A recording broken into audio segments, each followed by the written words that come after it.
শহীদ জিয়া বা বিদেশমন্ত্রী বেগম খালেদা জিয়া অন্যান্য দলের কিছু ব্যক্তিবর্গকে ক্যাবিনেটে নিয়েছিলেন, মন্ত্রিসভায় সদস্য হিসেবে নিয়েছিলেন।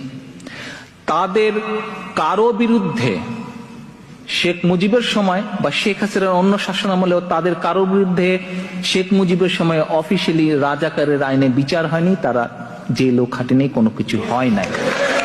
রহমান নিজামী, মুজাহিদি, সাইদি, সাইদি, কামরুজ্জামান, কাদের মোল্লা, এদের সবাইকে তারা মিথ্যে মামলা দিয়ে গ্রেফতার করে রেখে দিয়েছে। তারা ভেবেছে তারা স্বাধীনতা বিরোধী বলে তাদেরকে গ্রেফতার করেছে। আমি বলতে চাই, আজকে তারা যে অবস্থা করেছে, গোপন চুক্তি করে, স্বাধীনতার পরেও যে গোপন চুক্তি করেছে, স্বাধীনতা বিরোধী শক্তি হলো এই আওয়ামী লীগ, হলো স্বাধীনতা বিরোধী শক্তি, দেশের বিরোধী শক্তি হলো এই আওয়ামী লীগ। তাই আগে তাদেরকে ব্যবস্থা করতে হবে, তবেই এই দেশ নিরাপদ হবে, স্বাধীন হবে।